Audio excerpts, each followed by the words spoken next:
How good can stealth get? This question has been in the back of my mind for almost as long as I've been playing video games. Stealth isn't even remotely uncommon to see in video games. It's just that it rarely tends to be the focus outside of games within the stealth genre that has been slowly dwindling for the past couple decades. It's often tied to action or open world games as an option to approach enemies, which rarely gives it the focus it needs to be fully fleshed out, when combat is usually the primary focus. A lot of these games' stealth boiled down to crouch, move slowly, approach enemy from behind, backstab, rinse and repeat. This is a fine baseline for stealth, but it doesn't have enough substance or variety to carry a whole game, and can be laughably exploitable in some cases. Other times you get forced stealth sections like Forbidden Fortress in Wind Waker, or Irithyll Dungeon in Dark Souls 3, where you have your combat taken away or heavily nerfed, while being forced to navigate linear corridors and understand how enemy sightlines work, in a game where you have had no reason to pay attention to them previously. It's not too much of a surprise I assumed I would never care for stealth gameplay when this is what I was used to. I truly thought it was over for stealth, until I saw a light,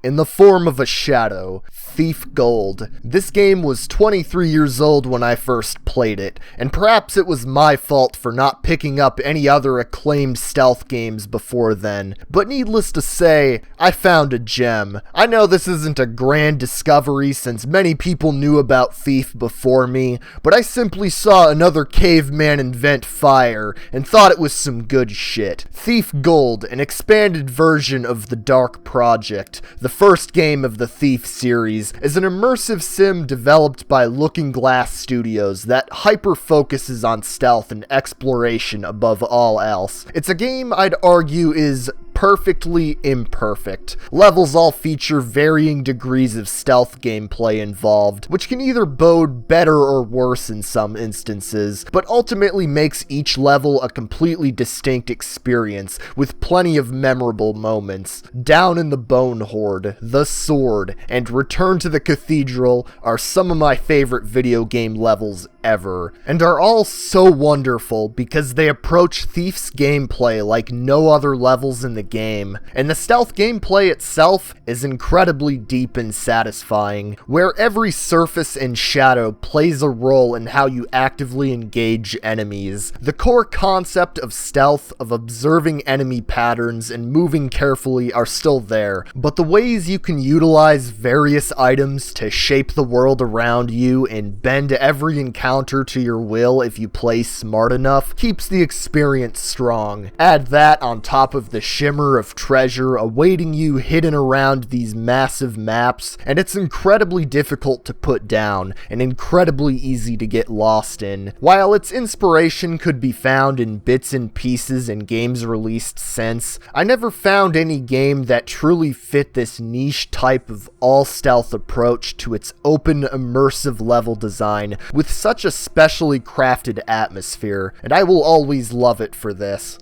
Unfortunately, Looking Glass Studios wasn't in the best financial position around the time of Thief the Dark Project's release in '98. Thief Gold came out the next year and repurposed all of the Dark Project's missions, alongside 3 new missions and some modifications in one package, alongside System Shock 2, which used the same aptly named Dark engine as the Thief games. But as we enter 2000, Looking Glass's financial troubles became worse. Short on time and money, they only had so much they could do to get one final title out there using the already built Dark engine before their studio would close in May of that year. While it wasn't enough to prevent their inevitable bankruptcy, it showed they had one more trick up their sleeve to impact video games forever with one of the most beloved stealth games of all time. It was time for the Metal Age.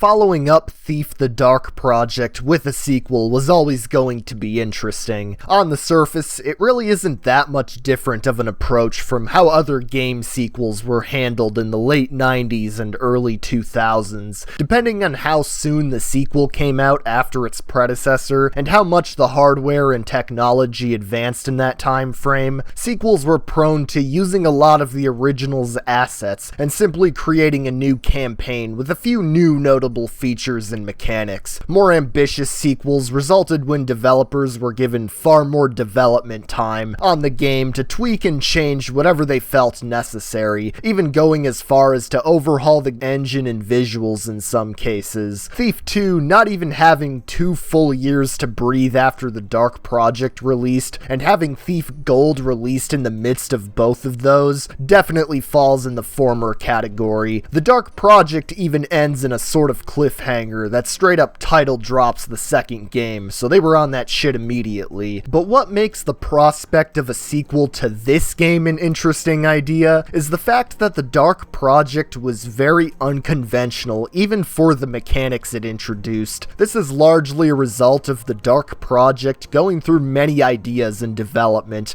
before even being considered a stealth game, including one early idea where it would be an action sword fighter called fucking Better Red Than Undead. Some of the maps in the final game were carried over from these early development concepts, which helped lead to the diverse level structure and environments we see in the original Thief game. This sheer weirdness and abstraction of the base gameplay is either the original game's greatest strength or greatest weakness, or simultaneously both depending on who you ask. But I'll go more into that when I talk about Thief 2's level design. Also know that for the remainder of this video, I'll be calling the first Thief game Thief Gold after its definitive re-release, for simplicity's sake when referring to things that apply to both the Dark Project and Gold, since they're slightly different versions of the same game. Ultimately, a majority of the base mechanics you've been interacting with in Thief Gold remain completely unchanged here in Thief 2. The crudely drawn maps, the open-ended enemy and level interaction, the creative and varied uses you have for each item, the spectacularly primitive yet effective lighting and atmosphere, the powerful sound design, the transparency of the visibility meter, all of what I praised Thief Gold for is largely here. This applies to individual returning items. Aside from some later applications they will be given due to interactions with new level mechanics, they all function the exact same as they did before on a base level. There is no times 1.5 speed buff to the fire arrows or 2 extra inches of diameter of splash radius for the water arrow. To be frank, I don't even think they wrote down the patch notes for this thing. Items from the previous game were already so intuitive and unrestricted in their possible uses that making another game around them unchanged can still manage to squeeze much more potential out of them, so much so that the gameplay loop largely lives and dies by familiar tools. Blackjack is still king when it comes to knocking out standard humanoid goons, and the familiar arrow types will also be doing the heavy lifting, but a lot of the newly added items serve more supplementary or niche roles. Most prominent of the new items is the scouting orb, which effectively serves as a throwable camera, very fitting of the Metal Age. You can't move around in them like the drones in Rainbow Six Siege, otherwise this would be a good video game, but they can be used to throw ahead and peek around corners to avoid getting caught. It's not 100% necessary, as the sound design is still as pronounced as always, and serves as the most efficient way to notice enemies you can't see, and I imagine veterans already familiar with the game's maps wouldn't have much use for them, but it's nice to have, especially since you can pick them up and reuse them infinitely. You also have flares, which are just a disposable light source that can set off explosives and are cheaper than fire arrows. There are a couple new potions in the slow fall and invisibility potions, which are pretty self-explanatory and limited in quantity for the boons they give. Vine arrows are just a variation of the rope arrows that can stick to metal grates, but otherwise function the exact same. And last and probably least are these green eggs that summon these annoying fucks from everyone's favorite Thief 1 level, Escape, and use them to kill guards. It's just a mine, but slightly funnier. Ultimately, it doesn't do much to offset the universal universal practice of sneaking 101, using the moss arrows to hide your sound, using the water arrows to hide your sight, and bonk, but they still add a nice amount of flavor to the situations you may find yourself in by giving you more options. I think what sells these new additions to Thief 2 the most is how most of them are perfectly applicable to levels in Thief Gold, despite not existing by that point. I can think of plenty of instances something like a slow fall potion or invisibility potion would have come in handy in a level in Gold, and it's really cool that none of them felt like they were designed exclusively for a new gimmick in 2, but rather just a natural expansion of Garrett's toolkit. This could very well be the result of Thief 2's short development time, and how the amount of major new stuff they could add was limited, but I think they went really far with what they had and made the gameplay loop a lot more robust this time around as a result. As I stated previously, none of these items individually will be doing most of the heavy lifting, but the niches are there if you're astute enough to catch these opportunities. Just like the first game, it very much feels like a sandbox with how many ways you can tackle things. A lot of this carries over into the level design that makes up this game, which leads me to my next point and arguably biggest strength going for this game, in ways the first game was somewhat lacking.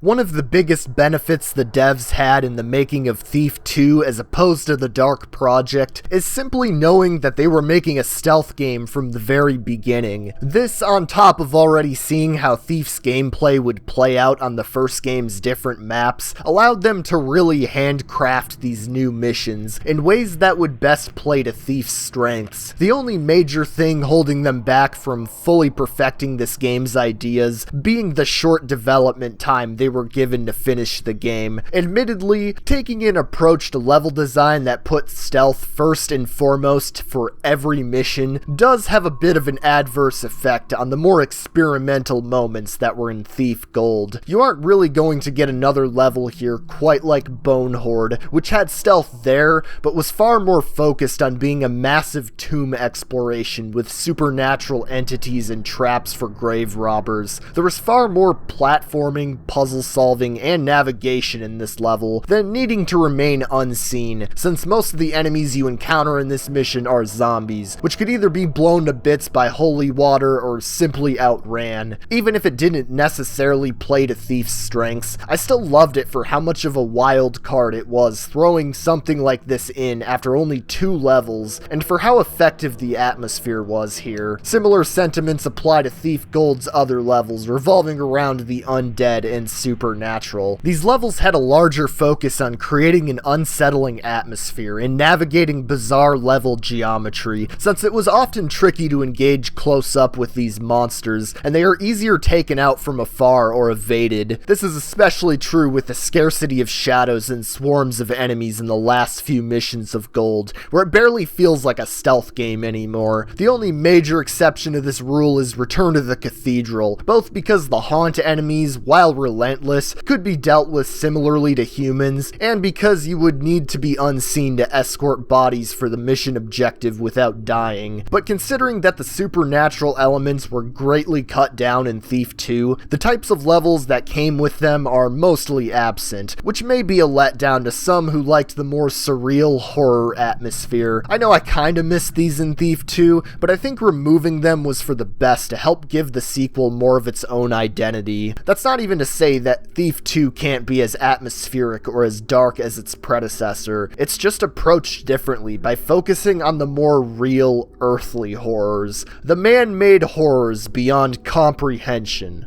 Unless you're Garrett, who does not give a fuck and just comprehends that shit. These supernatural levels weren't just unique on their own, however. They would often be sprinkled strategically between more stealth-focused levels in Thief Gold to break up the monotony, which tremendously helped with the game's pacing since these levels played so differently. Without these present, Thief 2 should theoretically feel a lot more tedious and homogenized if the levels are always aiming for the same thing, stealth. But this really can't be further from the truth. While we don't see the same massive leaps in scenery as we do in Thief Gold, the hyper-focus on stealth allows this type of gameplay to be pushed to the next level. The developers knew that just throwing the player into 15 different mansions over the course of the game, and telling them to steal stuff would get boring. That's why, on top of being able to explore various types of architecture, the mission objectives are also extremely creative. This includes, but not limited to, redirecting a package, bailing your buddy's fiance out of prison, eavesdropping, blackmailing a guy, framing a guy, kidnapping a guy, stealing an insane guy's scripture, remaining completely unnoticed, following a courier, good old-fashioned robbery if you were missing some of that. It's crazy how these sound just all over the place with the kinds of messes Garrett gets in throughout the course of the game, yet completely contextualizes why you must explore all these places and how they fit into the narrative as a whole. If you couldn't tell from the namesake, The Metal Age, Thief 2 is a much more industrial, Metropolis-themed game than its predecessor, with the films M and Metropolis being cited as the biggest influences for Thief 2's visual design. While the old ways haven't been completely abandoned, with guards still using swords and bows, torches are very much going out of style in favor of more modern lighting sources, and rich people are installing mechanical security systems to catch intruders. That isn't to say anything of the giant skyscraper built in the middle of the city that you'll infiltrate in a later mission. But even with some new toys deployed to alert guards of your presence, human guards are just as predictable as they've always been in their behavior. Couple that with the loss of several unique monsters from Thief Gold, and there would need to be a much bigger threat to really give Thief veterans a run for their money.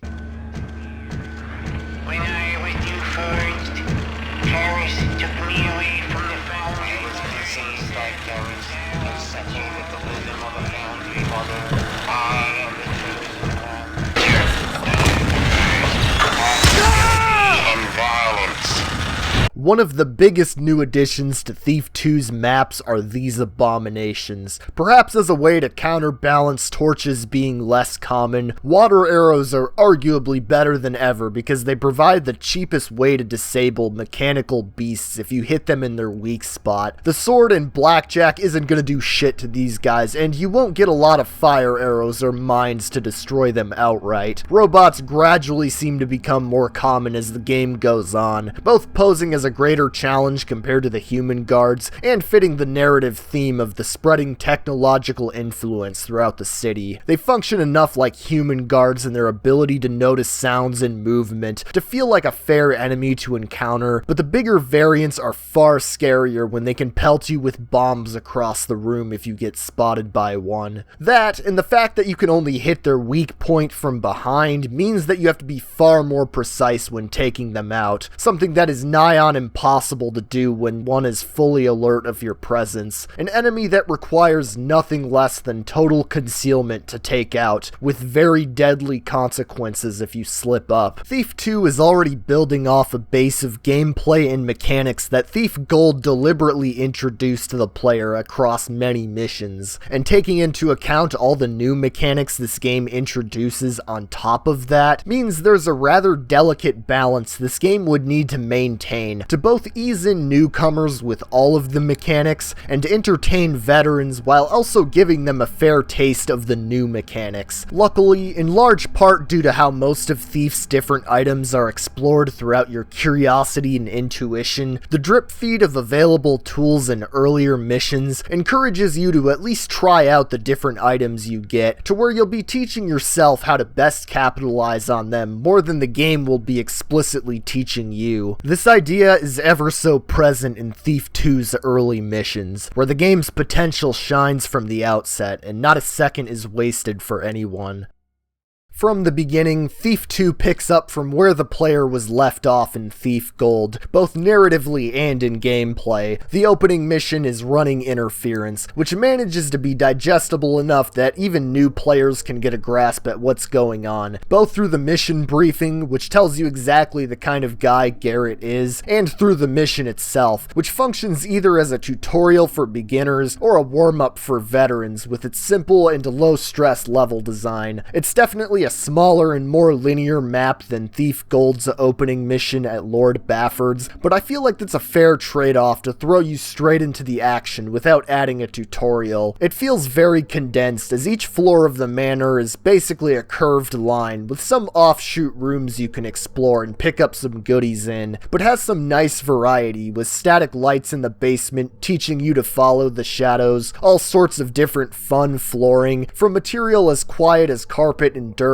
and only getting as loud as hardwood on the base and upper levels, some torches that can be put out with the good old water arrow trick, and a healthy dispersion of melee and ranged guards you can take out. Taking out at least some of the guards is a must, since your objective is to guide your boy Basso to get his girl. He knows how to do one thing, and that is lockpick, whereas he must have been lobotomized and lost every other sense, as he'll just run into oncoming danger if you don't take out the guards. You need to give this mansion some good spring cleaning, and only then is he allowed to run around the mansion all giddy about finally getting a girlfriend. It's not a hard mission whatsoever, and pales in comparison to the excitement of later missions in the game, but it's a pretty solid way to get back into the swing of things, and a nice little mission wrapped in a little bow tie. It's good shit, but the next missions don't fuck around. In fact, I personally think this lineup of the first 3 missions in Thief 2 The Metal Age are near perfect, perfectly balanced, perfectly varied,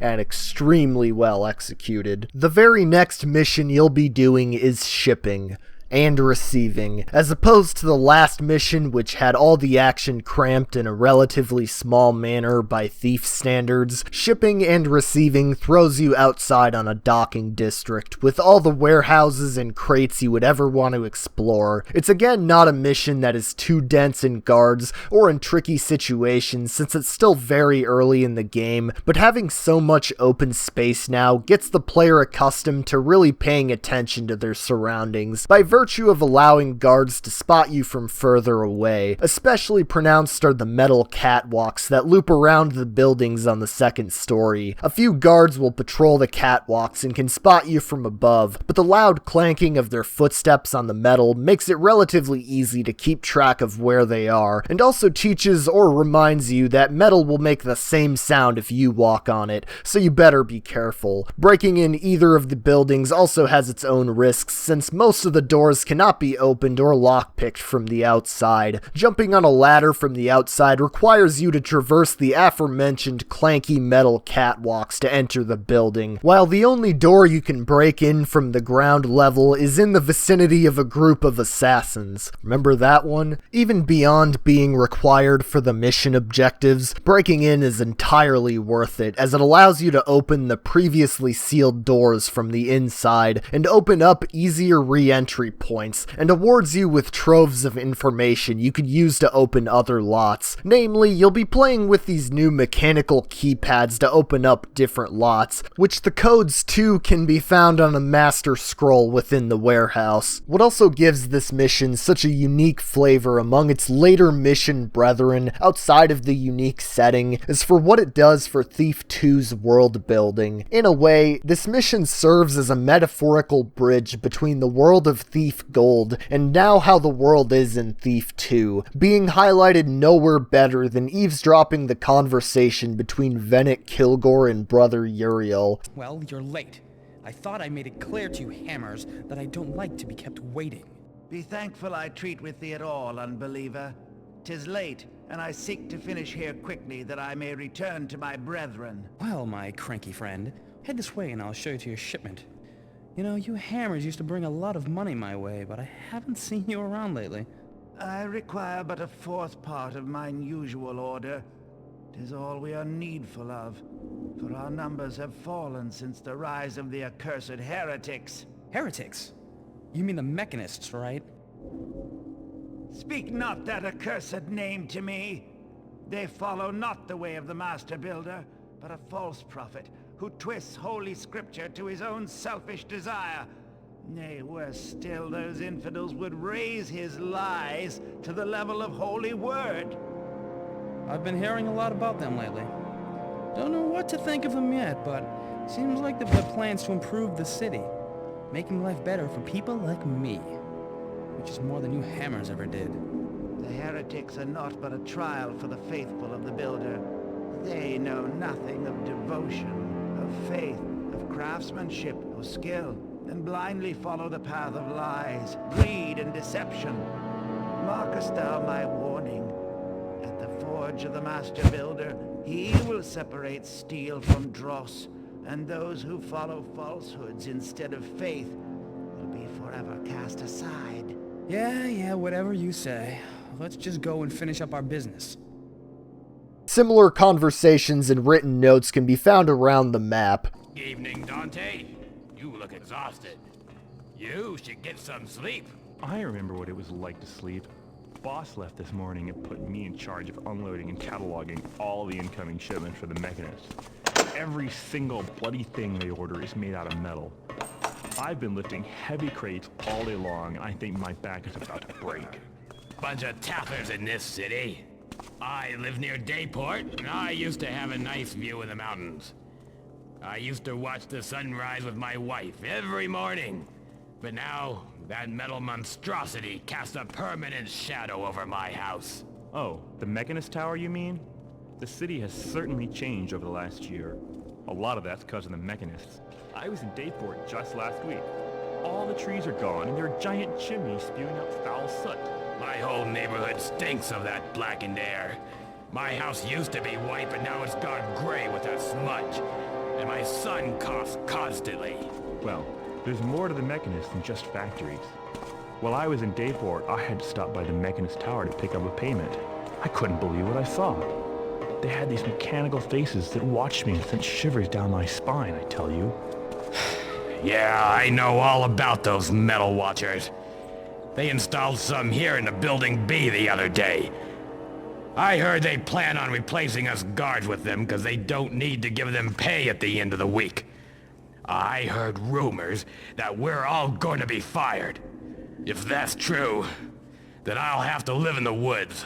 Like a pagan. On top of telling us how the powers have shifted, they bring up a few key concepts that will gain more meaning in the story later. The various storage lots you can open and poke around in are also indicative of the different kinds of people and companies that hold influence in the city. This will also be the first mission of the game where you'll be seeing machinery present, though only a single security system on the 3rd floor of Building B in operation here, as opposed to the previous mission, which was much more thematically closed off from the rest of the world, with the plot being to catch up with a minor character in the previous game. Shipping and receiving is a big step in broadening the scope of the game's narrative by showing the looming threats present in the city, even if your goal at the end of the day is just to redirect a package and steal stuff to pay rent. Landlords win again, I guess. It's more or less an omen of things to come. If shipping and receiving is the introduction to Thief 2's world after the first mission largely retreads themes of the first game, Framed is where you'll be taken knee-deep in the game's plot. The very premise of receiving an anonymous offer to frame the right-hand man of one of the most influential people in the city, a name you may have been hearing in the last mission if you paid attention to the dialogue, Sheriff Truart, should be enough to set off the alarm bells, both figuratively and literally, since the prison you'll be breaking into to complete this job has some of those mechanical security systems installed. The prison itself is probably average size and average complexity for a Thief map, but what really sets the mission apart is the objective, as it limits you in the number of guards you can even knock out before failing the mission. Something I have neglected to bring up until this point are Thief's difficulty modes. I'm really trying my hardest not to bring up the low-hanging fruit of modern game trends, as Thief 1 and 2 were clearly designed in a different era, but nothing better demonstrates the fall from grace of just pumping enemies with health and damage steroids on higher difficulties than seeing how genuinely clever and thought out each difficulty option is here. Even some of my all-time favorite games do the former, it's just that common. It's more serviceable in some games and genres, but I always appreciate more carefully curated difficulties difficulty alterations when they're done. The difficulty in Thief determines enemy quantity and placement, the gear you start out with, and limits the number of certain items you can purchase from the shop before the mission, and even the objectives of the missions themselves. Usually the objective changes are as simple as increasing the amount of treasure you need to collect, or limiting you more on higher difficulties, but sometimes the game will add completely unique objectives on higher difficulties that require you to be even more keen of your surroundings to find specific secrets. It's also sort of a trade-off since you aren't allowed to kill any human enemies on the highest difficulty, Expert, but are encouraged to explore even more of the levels with the additional objectives. I personally played on hard for both of the two Thief games, as I still wanted a bit of freedom to kill any guards if I had to, or just to dick around. But the reason I bring up difficulty now of all times is because it directly determines the margin of error you will be given in Framed. On normal, the lowest difficulty, you are allowed to knock out 5 guards before the mission fails, whereas on Expert, you aren't allowed to knock out even a single enemy. I was allowed 2 free knockouts on hard, so it wasn't asking for a completely clean run, but 2 is still an extremely thin margin, especially with how dicey things can get if you alert too many guards at once, and put the whole prison on high alert. Or better yet, they could just sound the alarm, which fails the mission by default on hard or above. I think this mission is where I really came to understand the value of noisemaker arrows. These were also in the first game, but I never found myself using these all that much, since it automatically alerts enemies and makes them extra sensitive to any movements you make. Turns out you actually have to be smart with where you launch these arrows, since it'll draw the guards towards them, and can help you with routing them from a distance, which allows you to slip out unnoticed so long as you aren't too close to them and get caught in their sight lines. And with the sound these arrows emit for a time, your sound is mostly concealed so long as you don't do anything too crazy like sprinting or jumping, relative to distance of course. I only found myself trying these since the guard right by the door to the records hall would pretty much notice me no matter what if I tried to slip through without displacing him, and with knockouts being so limited, I just ruled everything else out and used noisemaker arrows to draw him away easier. Not sure how intentional this design decision was, but I learned to use a valuable tool in the process regardless, which definitely came in handy in later missions. It's crazy how just a simple change in objective can change so much on how you approach a mission, and tests your mastery of the game in a way you've never really had tested before, unless you've self-inflicted a challenge of avoiding knockouts before, which is very possible since I know people have ran missions in both Thief 1 and 2 using a strategy called ghosting, a more extreme version of this kind of challenge where the player completely avoids interaction with or alerting any enemies. As a sort of halfway between that and the average playstyle of primarily knocking out guards, this was a good way to spice things up after the first 2 missions being somewhat lax in comparison, and fitting for entering the Hornet's Nest like this, knowing the role Truart will continue to have in the narrative to come. Similar to how Thief Gold closed out its opening trinity of missions with Down in the Bone Horde after showing players the ropes with a standard mansion raid at Lord Bafford's and taking them through the claustrophobic haunted tunnels of Crag's Cleft Prison, there's already a solid foundation here with an excellent display of variety. Now that the game can safely start lifting your training wheels off more and more after proving yourself in Framed, missions from here on out will only get more exciting. Following suit to Thief Gold, Thief 2's general mid-game section is often agreed upon to be where the experience peaks. And wouldn't you know it, there's a damn good reason why, even if the term mid-game is being used pretty loosely here, as starting with mission 4 out of the game's total 15 missions is pretty early, but overall I would say the experience has been golden up to this point with its level design from shipping and receiving onward, and only escalates escalates as the stakes and complexity of missions increase into the mid-game. Ironic though, considering I don't really have too much to say about the game's fourth mission, Ambush. Garrett clearly never learned the consequences of not paying his taxes on time, and now he's been ratted out and needs to make it home. The city streets are pretty complex and winding, and it's fitting that your only objective is to make it home and survive. Thief 2 levels are often a bit more closed off and restrictive than those in Thief Gold, seemingly in an attempt to facilitate more challenging stealth moments that cannot be cheesed as easily, but still never restrictive to a bothersome amount in my opinion, to where it felt like everything was a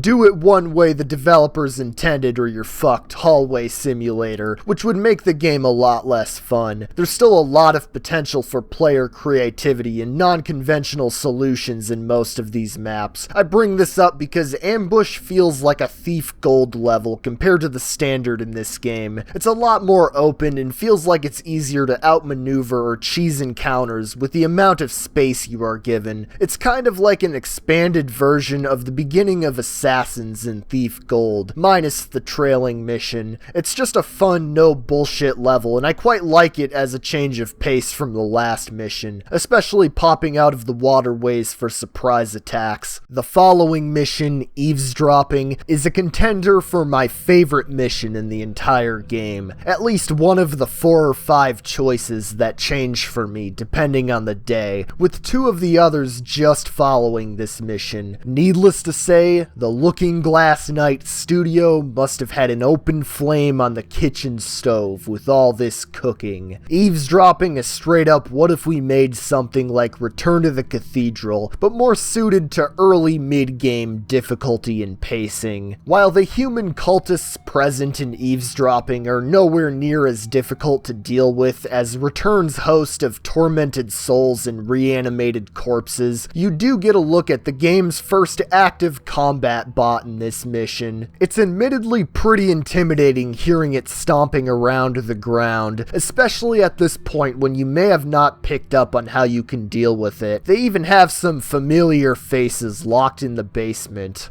Man, oh man, I love these guys. You'll be infiltrating another Hammerite cathedral like in Return, but this time it serves to introduce the main faction you'll be dealing with the rest of the game, the Mechanists. A new branch of the Hammerites of old that value technological advancement above all else. Those who loved the supernatural elements in the first game get a nice taste of that returning here, both with the haunts wandering the catacombs and the wailing souls of a nearby graveyard, but I find it a welcome change and a strong demonstration of Thief 2's own horror identity, in that everything that takes center stage is real. The whole cathedral has been mechanized and decorated with metal pathways and mechanist experiments. It is no less than an infiltration of a cultist stronghold, where the union of man and machine serves to protect the cult's secrets. Your objective, as the mission title suggests, is to eavesdrop in on a secret meeting in hopes to gain dirt on our good old sleazy pal Sheriff Truart. Based on a letter from an anonymous source, this information will be divulged at midnight in this remote location, but it would appear that this excavation into the copper mines would turn up gold, and not the kind laying around the cathedral. Behold, Sheriff Truart, from the lowly street rat emerges the loyal worker, that which I call the servant. This is the man behind all the voices you have been hearing in these robots. Karis, the leader of this mechanist faction, reveals himself in voice from the other side of the door of this meeting's location. Upon listening to his conversation, it's revealed that he was the one that hired Truart to kill Garrett. You also learn that Karis has been working on a weapon that turns people into rust, and Truart offers him some lower class citizens that can be turned into masked servants by Karis in order to carry out his plan. He's corrupt, imagine my shock. Turns out, Karis didn't count on Truart staying loyal and has a gun pointed right at him in the form of another one of his inventions. My rock-cylinder machine, I used it to capture the sheriff's very words even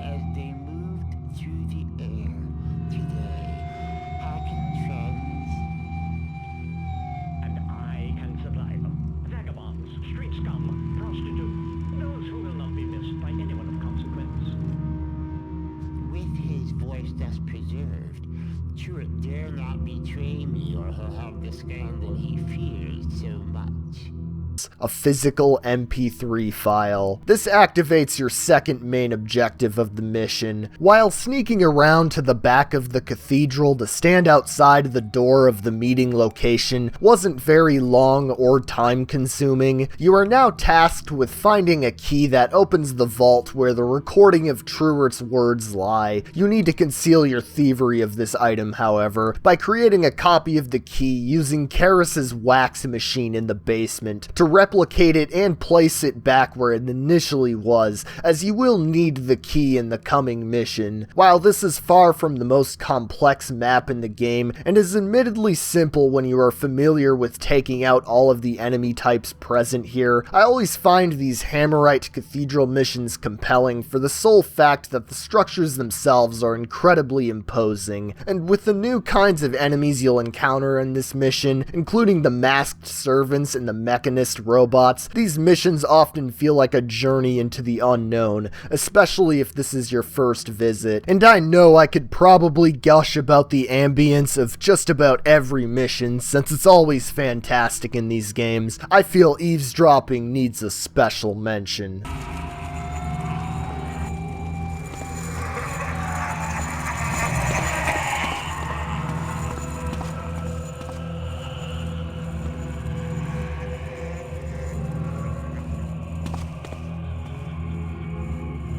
Imposing and atmospheric, the very essence of the feeling of slipping into a stronghold of an insane cult. This mission is truly remarkable. As you may have noticed, missions feel a lot more interconnected than in Thief Gold, at least as far as objectives are concerned. While Gold did have the Haunted Cathedral and the Talisman Hunt later in the game, a lot of the game's earlier objectives were more episodic and standalone objectives, with a beginning, middle, and end, all resolved in one mission. Hence why it was such an unexpected development when you reached the Haunted Cathedral and had your objective crossed out in your menu, meaning that it couldn't be accomplished now and would be saved for later. If the earlier missions weren't enough to convince you that this traditional mission-contained content wasn't the norm, and that everything you've been doing has been a part of a much bigger whole, this mid-game quest to blackmail Sheriff Truert will beat you over the head with it, even earlier and more apparent than when Constantine came into the picture in Thief Gold. The first city, bank, and trust following the mission eavesdropping is at the center of this very quest, and it's quite a doozy. Anyone working on a game series called Thief practically had it in their job description to make a bank robbery level awesome. And I will say, strictly talking about the map design, this may be my favorite in the entire series. I feel this is a level that properly steps up in complexity from any of the previous maps in Thief 2, while also not making everything super bland and samey. I feel we could have learned this earlier, probably being one of the most extravagant buildings Garrett has had to plunder up to this point. Even among all the nobility this guy primarily targets, the bank is not ill-equipped for the occasion, featuring quite possibly the loudest tile flooring you have ever heard, heavy outdoor security, and even heavier mechanist security decking the halls in the form of bots and cameras. Just slipping into the building is a hassle, with plenty of light sources scattering the outer courtyard, and very few points of entry, one of which being guarded by 4 rotating security cameras, which you sure as hell do not want to enter. But once you find a crack in security and break into the bank, you uncover a gold mine. Like with any good thief mission, you're expected to remain vigilant of your surroundings as you check every corner of the building. The mechanist combat bots especially will be worth avoiding, considering the sheer danger if one catches onto you. But it cannot be understated how much there is to find here, and how satisfying it is to weave around the security scattered scattered about. Even the rope arrows, which were indirectly nerfed in Thief 2 by virtue of wooden surfaces they can stick to being less common, probably see their best use in this mission. Even ascending the massive vault and avoiding the Watchers as you climb feels monumental, in a way a bit different from ascending to collect the horn in Thief Gold's Bone Horde mission, but still strongly satisfying. I really don't have too much to say about the mission itself, except for the fact that it kicks ass. It's almost too straightforward with the objective compared to the previous mission, but that's fine. More than anything, I think there's just a good spread of enemies and traps where getting noticed in one room can have consequences with enemies in nearby rooms, yet not unreasonably so to where there aren't some well-placed, less guarded rooms that can serve as a breather if you want to use the map to your advantage. It just tickles the fancy in the difficulty slider, being much more challenging than any of the missions before, which had some training wheels on, but never too unreasonably punishing to where it's just an instant restart if you slightly slip up.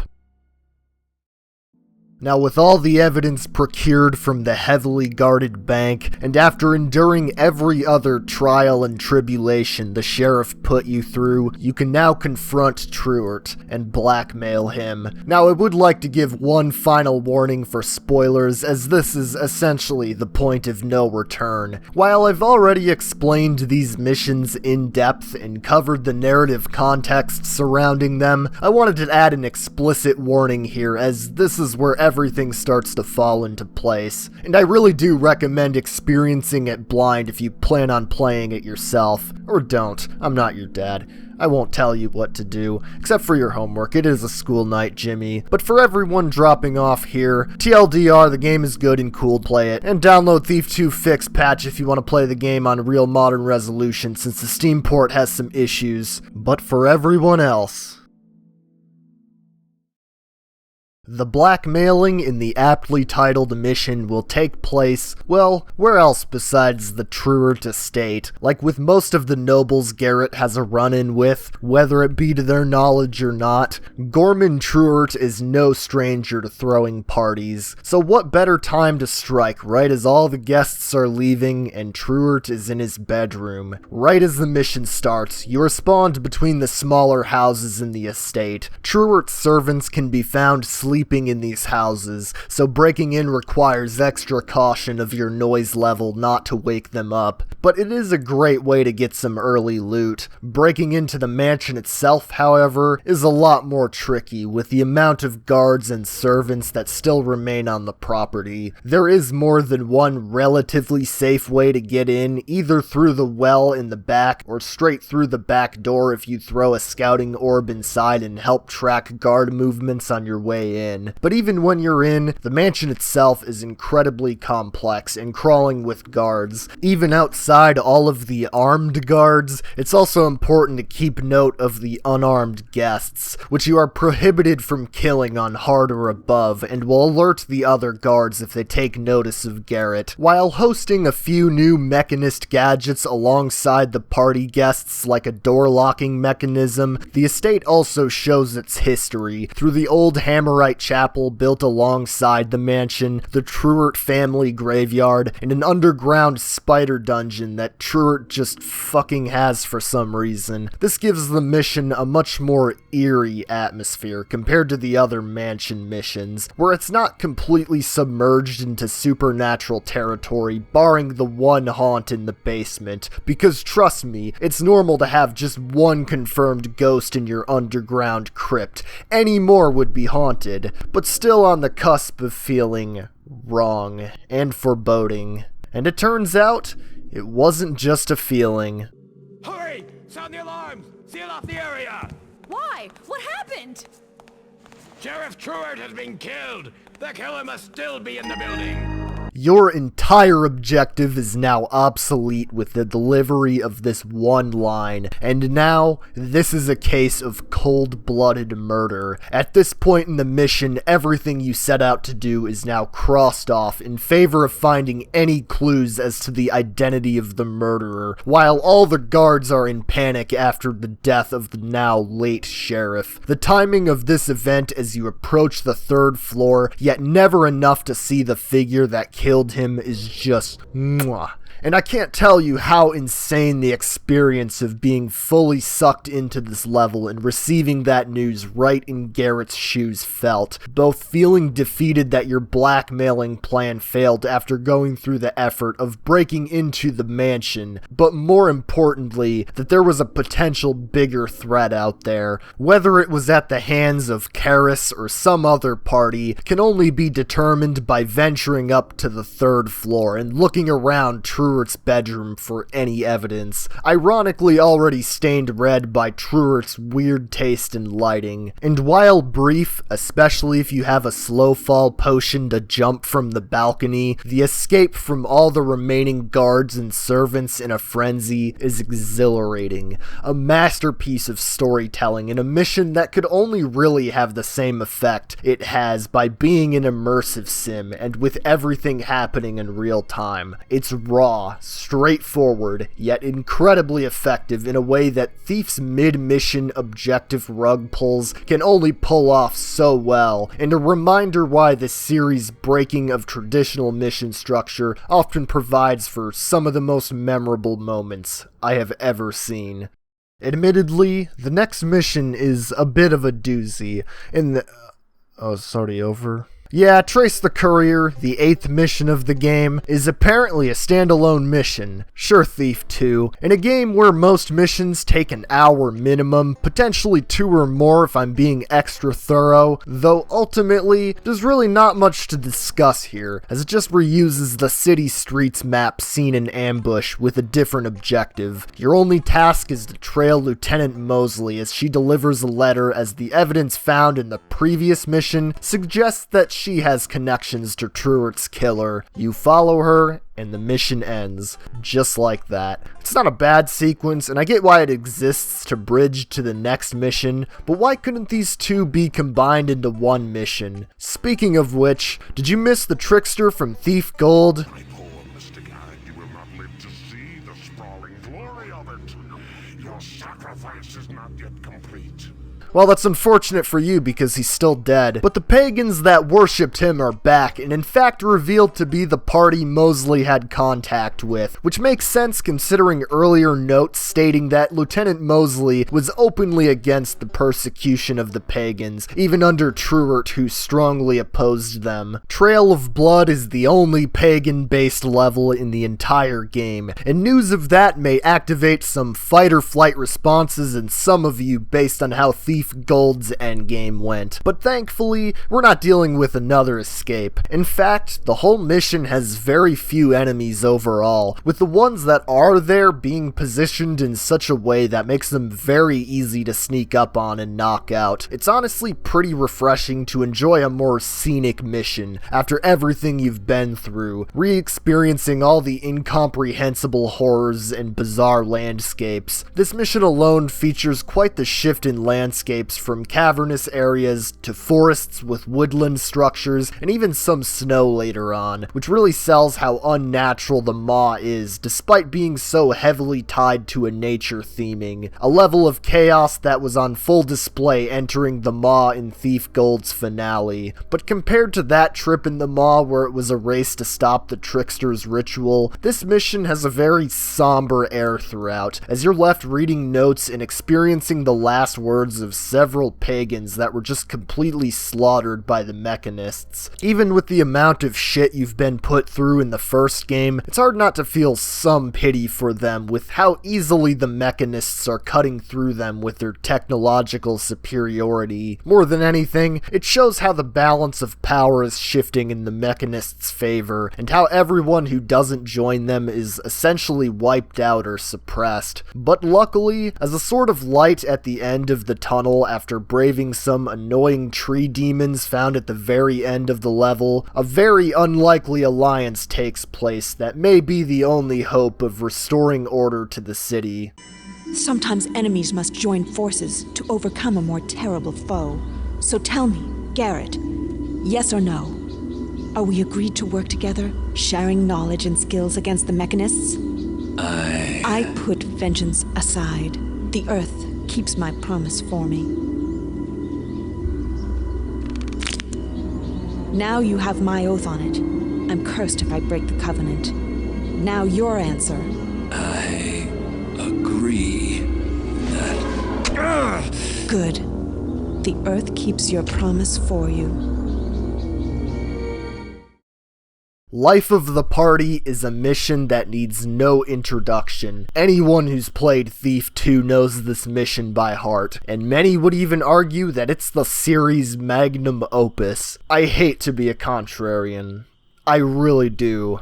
Which is why I'm glad I don't have to be. This mission is pretty incredible. Perhaps fitting following the proverbial light at the end of the tunnel as far as the narrative goes, yet still apparent in the rising stakes of the narrative as Karis's plan is slowly unveiled. Life of the Party begins, continues, and ends with a bang. The entire mission is set up as an infiltration of the Angel Watch Mechanist Tower you've been hearing about the entire game, but rather than spawning just outside the tower, you must make it there on foot, and since the streets are rife with mechanists, your only hope of making it there alive is by traveling along a network of rooftops that spans the city, known as the Thieves' Highway. The journey to, the infiltration of, and the escape from the Angel Watch Tower each make up a non-insignificant section of the mission, and naturally lends itself to an impressive variety of different buildings, layouts, and situations that you have full reins to explore. You were given a taste of what the city was like earlier in Ambush, and to a lesser extent trace the courier with its much stricter objective, but Life of the Party simultaneously boasts the largest scope and the greatest density of meaningful content in one mission, shedding a greater light on all walks of life within the city, as seen from the rooftops above and every open and or breakable windowsill. If there's any word I would use to describe how this mission feels, it's alive. I've already praised how Thief 1 and 2's adaptive enemy AI allows missions to feel far less scripted and sparks more adaptation and creativity from the player's end, which doesn't differ much from this mission than it does in most other missions. But all the different people you simply see going about their lives in their own, unluckily open and prone to thieving homes and starting stupid arguments on rooftops just speaks to me and gives this mission and the world of Thief at large so much more character than it already had before. Why, just last night,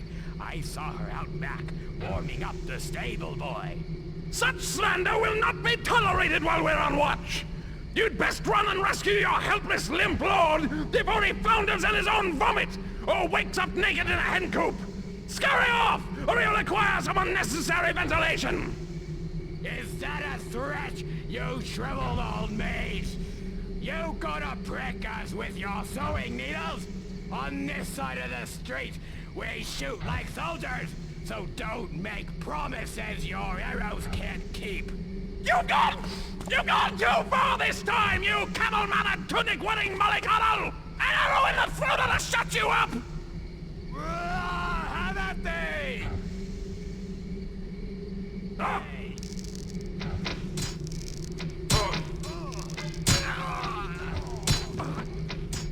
And again, these were not all absent in previous missions, with silly guard dialogue being a staple at this point, but the large concentrations of all these cool details here, alongside all the different kinds of people you'll run into on your trek to the Angel Watch Tower, is probably one of the most defining traits that makes your rooftop hopping so consistently entertaining, on top of having pretty fun scenarios to make your way around for some nice extra loot. You get a small bank to rob, several estates in high society suites, a greenhouse, a weapons stash, a necromancer's tower for all the people here who wanted to see zombies again, and even other guys that are robbing people just like you. Third-degree murder teaches people their place is the best. That isn't to say anything of the looming Angel Watch Tower piercing the view of the night sky in the city. From the inside, it's rather less of a mechanical hellscape escape creepy cult that I would expect from Karis and the Mechanists, but becomes more apparent that Karis aims to please the city's nobility with extravagance. Everything they could ever want is in this skyscraper. You got a nice decorated noble carpet, a kitchen, a nice ballroom on the top floor, and even a designated chapel floor, so your road to appease the mechanical overlords is all contained under one roof. Turns out though that Karis was a no-show to the massive party being hosted at Angel Watch, where it's only the guests and robots patrolling the place, with Karis only communicating to his guests through pre-recorded voice messages, as we've previously seen he's capable of using. So Garrett won't have any luck being able to snipe Karis from afar, or use any other methods of assassinating him. Your interaction with pursuing Karis directly has been limited until now, since we were primarily following intermediary parties through Lieutenant Mosley and Sheriff Truart, so getting hit with a wrench to your plans the first move Garrett makes to spy on him serves to establish how cunning and slippery of a character Karis is. Karis and Garrett will essentially be locked in a game of cat and mouse until the end of the game, where both want to see the other dead, Karis aiming to kill Garrett as a way to eliminate a major threat to his currently covert plans, and Garrett aiming to kill Karis for his own survival. Even though you aren't graced by the presence of Karis himself in this mission, he has certainly left a lot to dig up in the tower, which both further characterizes the kind of strange guy Karis is, and serves as explanations as to why he would even be making all of these robots. On top of that, he was sure to drop some new scripture in the office, so you know he was cooking some good shit. I got punished by my dad. I made a couple of movies saying that I am a mechanical computer.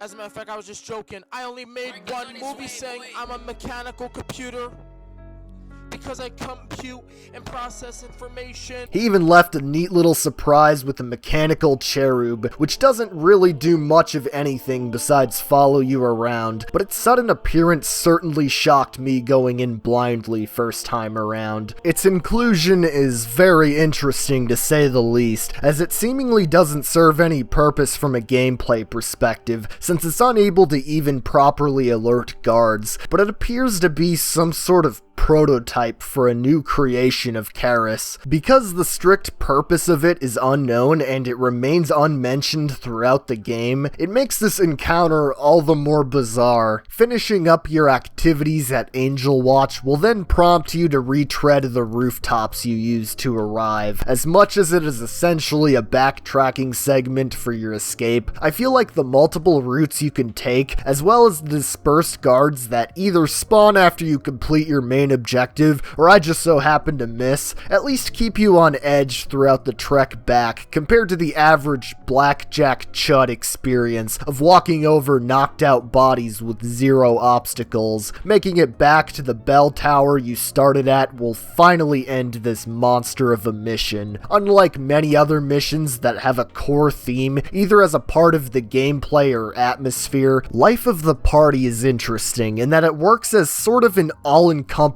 mission of everything a good thief map is about, while also standing out on its own, being the only mission that lets you hop rooftop to rooftop and take in a level of spectacle when weaving in and out of different buildings. It's ultimately the level in the series where so many of its strongest gameplay elements come together and all create for a grander picture that could really sell this game on its own. It's truly fantastic through and through, and no wonder it's so highly regarded among the player-based. That wasn't even like scripted, I meant to say player-based, but you know, that works too. Where it may serve as the peak of the Thief 2 experience for many, it is followed by some of the game's more divisive quality missions, not terribly dissimilar to the Thief Gold experience.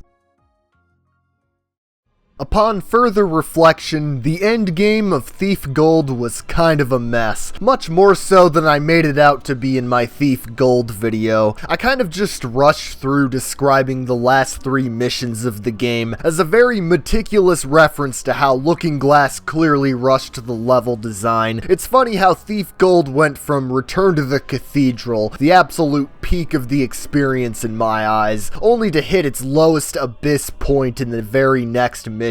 Escape is a clusterfuck, at least somewhat interesting thematically, but very similar to the Lost Izalith and Dark Souls. The level design here is absolute jumbled slop, with tough, annoying enemies scattered about. Not fun to go through and felt like trial and error if you actually wanted to be stealthy. The last 2 missions only fared a bit better. Strange Bedfellows definitely had more shadows, which at least gave you more opportunities for stealth against stronger enemies, but was overall probably the most forgettable mission in Gold, which only served as a plot bridge between Escape and the final mission. The final mission, Into the Maw of Chaos, was admittedly a mission I enjoyed largely for the evolving surreal scenery.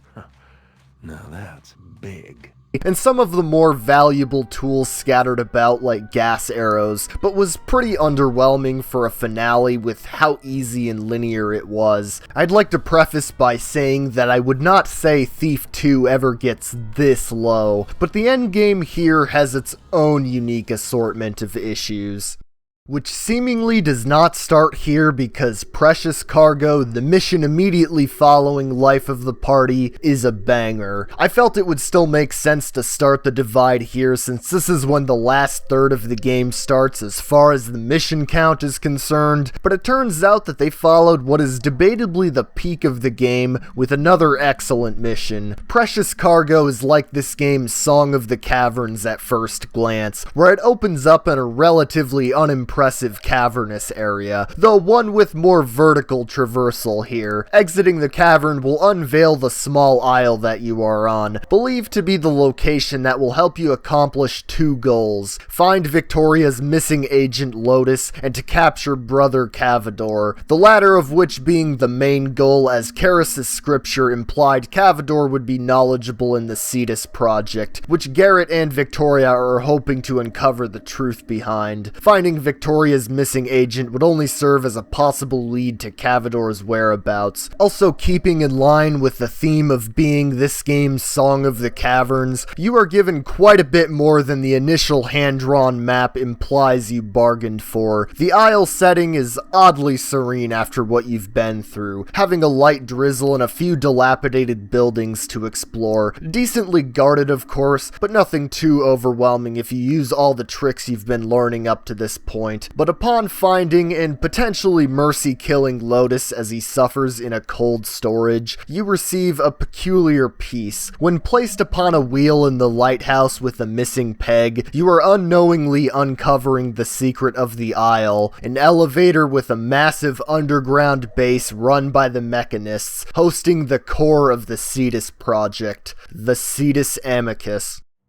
The Cetus Amicus is a massive, mechanist-built submarine used to transport raw materials from the excavation site, essentially making it the crux of machine building for them. While it's not as massive in sheer size as Angel Watch, the fact that this is the biggest machine in the game that can actually move and transport make it arguably more impressive. And as an ironic play for it being used to carry out the mechanist's goals, Garrett decides the best play may be to board the submarine himself and be taken right to Brother Cavador to further his own. Imposing and well guarded by some of the most heavily armored mechanists in the game, breaking on board unseen will take a very indirect approach, like many of Garrett's other tasks as a thief. The opening of the base surrounding the submarine is interconnected between a mix of man-made walkways and natural cavernous tunnels. A fair amount of these these tunnels are submerged in water, so this level ironically sees the most usage out of the very niche water-breathing potions, considering there are a fair amount of secrets and treasures submerged in the long stretches with no air. As a whole, I found this map pretty tough to nail down where you were at times, with how winding the different pathways were and how many options you were given both in and out of water, but I found this to be arguably the highlight for me, simply because it was really fun to dive down, poke your head out, and end up in God knows where. I actually think the water in Thief serves a pretty situational yet effective option in hiding in a pinch, and this mission takes full advantage of that with its abundance, alongside the tight security.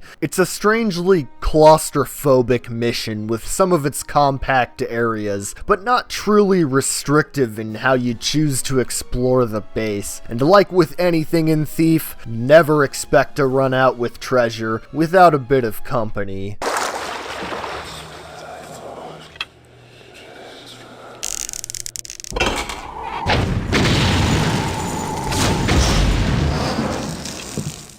Truly one of a kind. Boarding the Cetus Amicus will take you straight to the game's next mission, Kidnap, where the quality of Thief 2 actually begins to slip a bit. Your goal is exactly what it says on the box: kidnap Brother Cavador alive. You're even in a familiar location of the Lost City from Gold, no less, with a bit of a Mechanist makeover. Finding this supposed Lost City twice as one guy? What kind of lost media is this? While this sounds like it would be rather simple and straightforward, actually pulling it off is anything but. You see, the problem is that Brother Cavador is a roaming NPC, as he will wander between the map's 9 different sites. There are lights at each site that are supposed to go off if Brother Cavador recently visited, but the heavy security slows you down so heavily that it's hard to even catch up to him unless you decide to sprint through your current site and hope to catch up. But you still need to take him alive, meaning that you'll have to blackjack him and his bodyguards without them noticing you, something that's extremely difficult to do if security catches notice of you. As someone who's only played this mission once in this playthrough, I would expect to not have found the optimal way to clear this mission, but even according to others,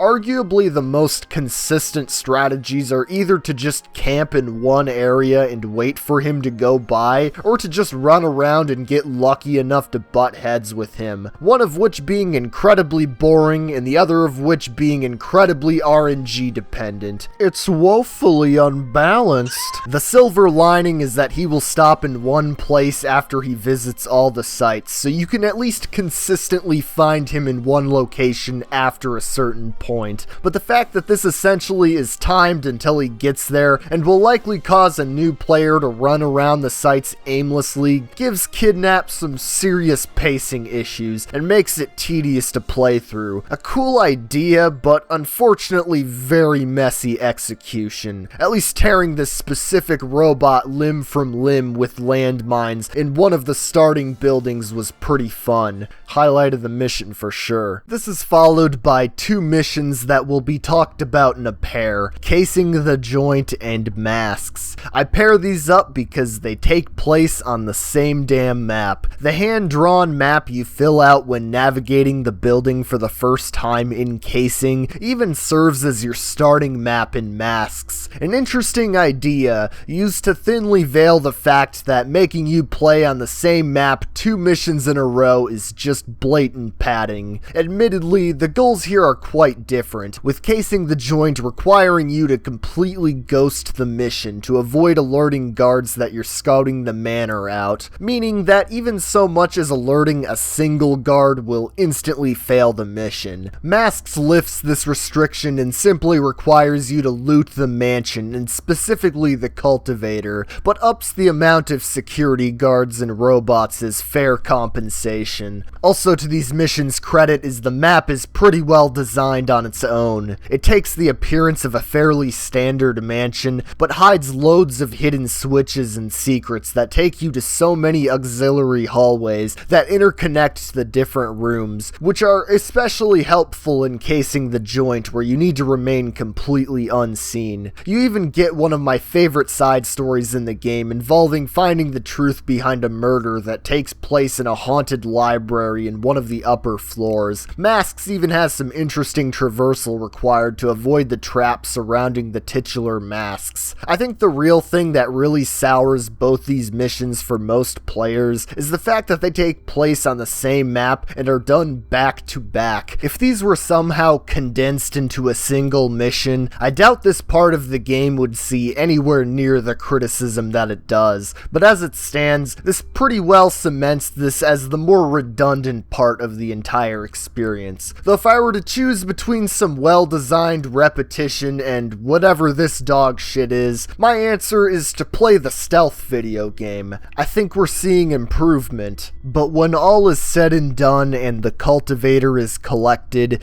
its very function is what reveals the truth behind Project Cetus. The masked servants Karis was handing out to the nobility were all equipped with these cultivators for the purpose of spreading rust gas. This rust gas essentially dissolves any organic material it comes into contact with, while simultaneously being fueled by it to spread further and dissolve more life forms. These properties are intended to be used in a massive chain reaction to gas all life in the city, to create the builder's paradise where none but machine remains. Wait a minute. However, something you may have picked up on is that Karis himself is also just a mortal man, despite the divine pedestal he places himself on to his followers. As such, he plans on locking himself in a sealed room deep in the Soulforge Cathedral to avoid the effect of the gas himself. With this knowledge in mind, Garrett and Victoria realize they must finally make their move if they hope to put a stop to Karis's plan. The final confrontation draws near.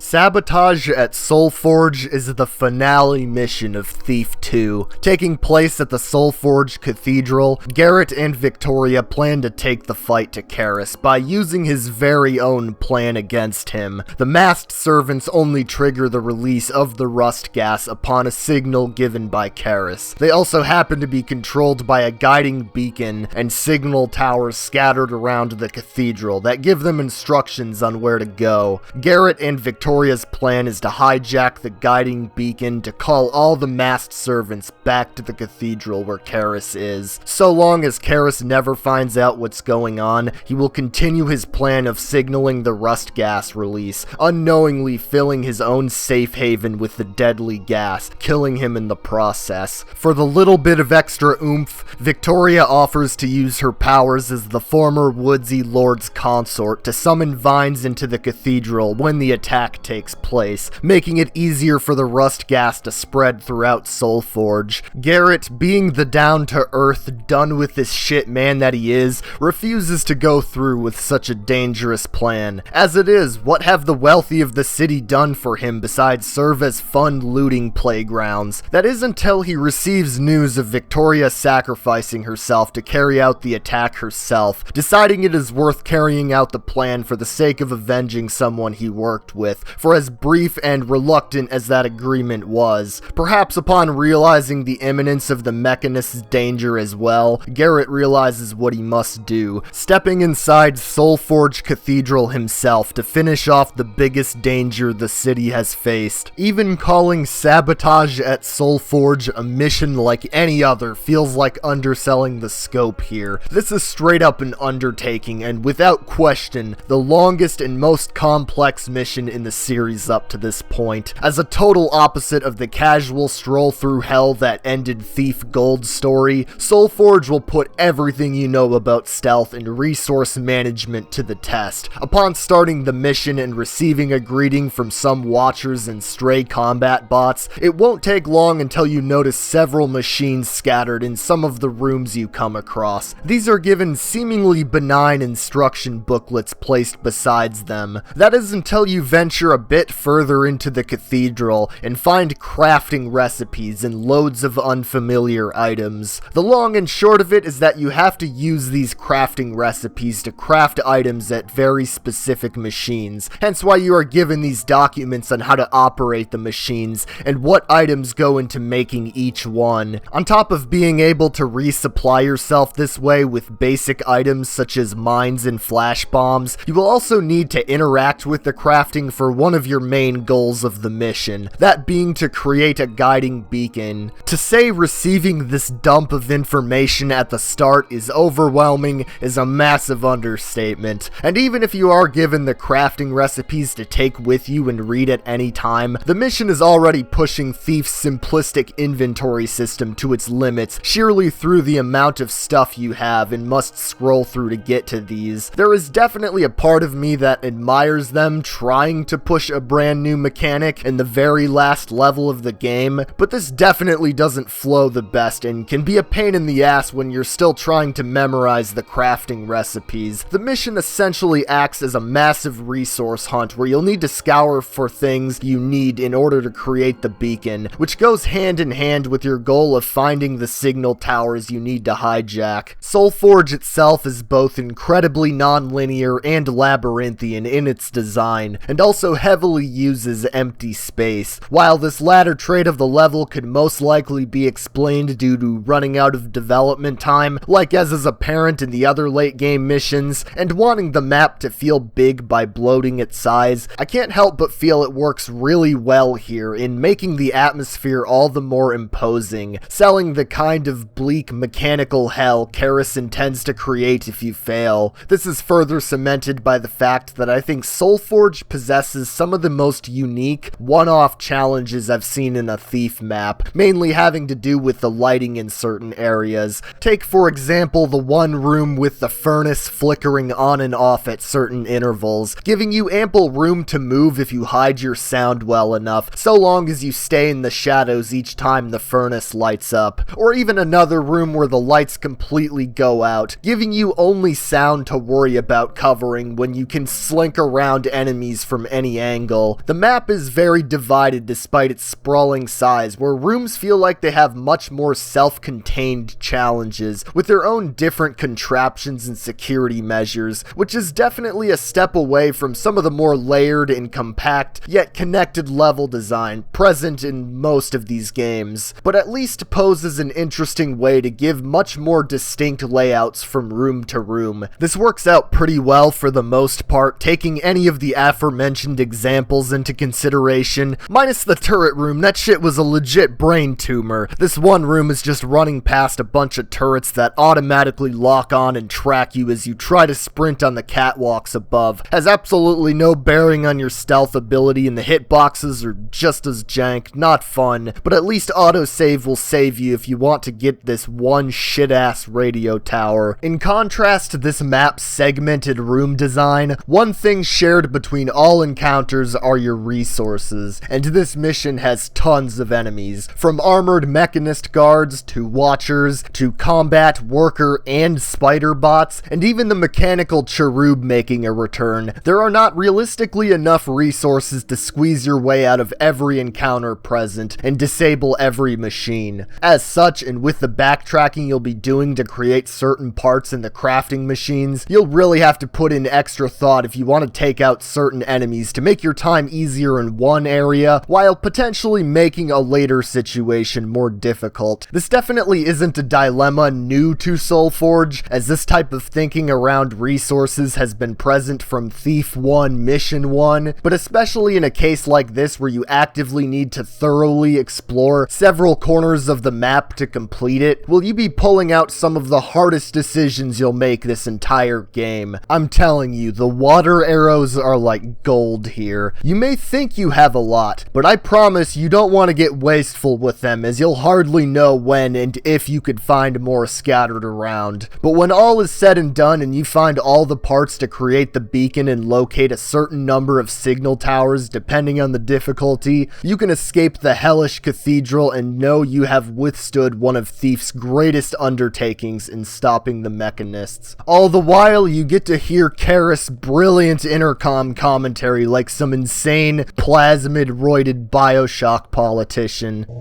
Long ago, I realized that heretics would never accept their roles in the coming of the Builder's paradise.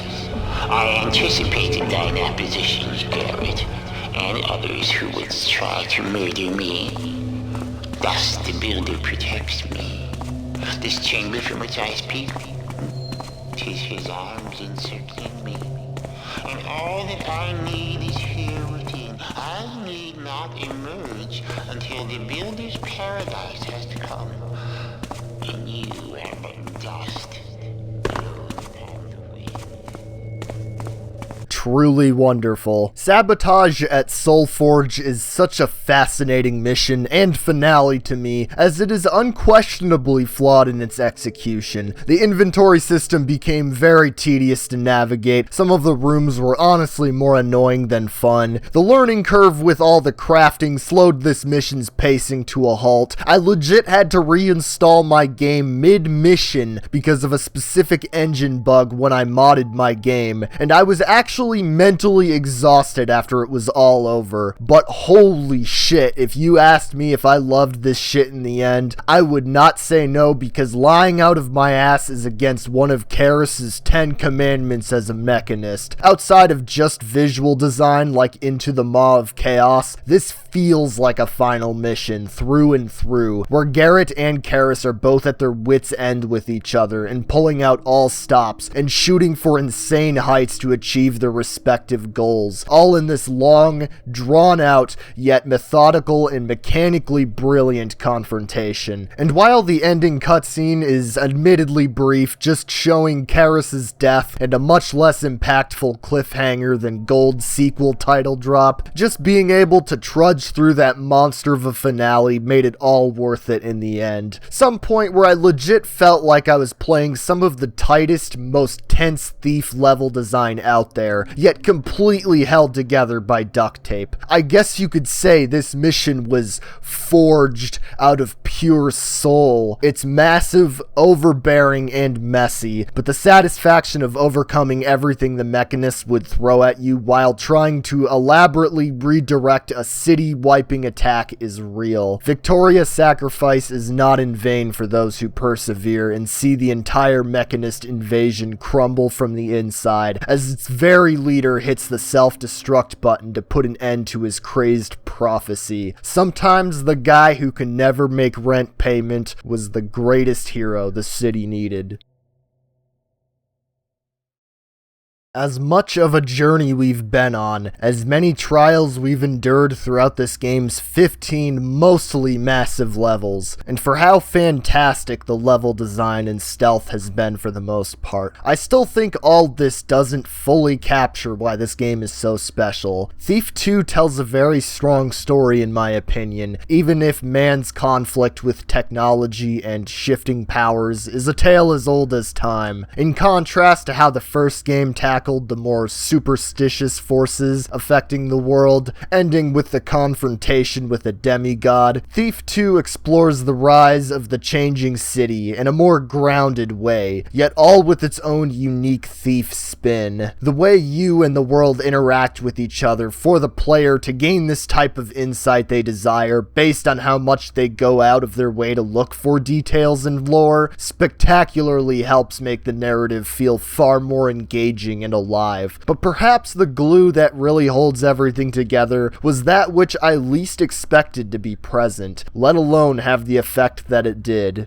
Garrett. When I look through so many of the immersive sims I've played, or hell, even many video games that tend to be more abstract, environmental storytelling focused, above a more traditional character-focused narrative, it is almost all too common to just stick with a silent protagonist. There usually isn't much of a point in giving the player character spoken lines if that would hardly be the focus. This is usually never a big deal in these sorts of games as a result, and in fact, there's usually a story explanation as to why the character is silent that would fundamentally change the game's plot if the character were to be able to talk. This goes even doubly so for games with player-created characters, as you couldn't really discern between the different personalities a player would potentially want want their character to have without the use of dialogue options. But as we've come to understand, Garrett is just built entirely differently. He is a character that not only has a real backstory, but genuinely shows a personality and makes comments at key points throughout the mission, as well as his commentary during briefings and some cutscenes between missions, all given life thanks to Steven Russell's amazing performance, which captures his vibe and character perfectly. I think when it comes to talking versus silent protagonists, there's definitely a lot to debate when it comes to which protagonists work in certain situations. I've mentioned previously how sometimes it makes more sense for your player character to just not talk. Alternatively, it's easy to see certain protagonists most wish would not talk and make Marvel quips every 5 seconds, and wish silent protagonists were just the norm everywhere. But rather than really diving fully into that can of worms, I'll just say this. I assumed prior to playing the Thief games that they would have an almost, if not completely silent protagonist. Being a first-person immersive sim stealth game is almost begging to have one, but it didn't. Instead, they gave us a serious yet somewhat snarky man at the bottom rung of society's ladder that will sure as hell let you know what he's thinking whenever watching shit go down in front of him, and it works so well. There is clearly a solid balance you must give with spoken protagonists to where they don't ever speak so much where it just annoys the player, yet enough to where it really captures their personality and gives them presence in the story, unless you want everyone to talk over each other like in a Xenoblade battle, where the constant voice lines are so excessive it's kinda charming. It's usually good to show some level of restraint. I can't say I recall every spoken line from Garrett off the top of my head, but as someone who often takes a good amount of time exploring missions to their fullest, I'd usually hear him speak maybe 5 times per mission, give or take. Considering missions often take me at least an hour, if not more, it can be said that maybe you get a good 10 minutes or so on average in between hearing him speak. While these are incredibly rough estimates, I do think the pacing between more straightforward thoughts being given to you from the game's protagonists and the thoughts you form yourself exploring and absorbing information as you go is crucial to the experience as an immersive sim. It's a type of balance I feel I don't see attempted all that often, let alone pulled off to this extent. I think maybe the closest example I could think of is someone like Master Chief and Cortana from Halo, but even then, I think the different genres do kind of differentiate the two examples based on how much heavy lifting direct storytelling versus environmental storytelling does. Garrett is a character that is perfect part mysterious thanks to his origins and ties with the mysterious keepers, yet also incredibly charismatic with his silver tongue and respectable with his motives and goals. Even as a man of the streets and with a profession good enough to name an entire goddamn series, Garrett really comes into his own as a sort of underdog anti-hero by the end of Thief 2. As such, being maybe a crazy sounding thing to say, but he's honestly crawled up my list among some of my favorite video game characters ever. While he certainly had a lot of these qualities I loved about him when playing Thief Gold, Thief 2 was when I realized how much his presence affected my immense enjoyment of these games, and how glad I was that they were willing to commit to a protagonist like this. A Thief game without Garrett like this would not be a true feeling Thief experience in my eyes, and it's crazy how hard they delivered on something I never knew I needed so bad, to say nothing of the several other charismatic and memorable characters, including Karis and even some random guards that are also voiced by Steven Russell, that shape this bizarre steampunk metropolis fantasy into the lived-in world that it is.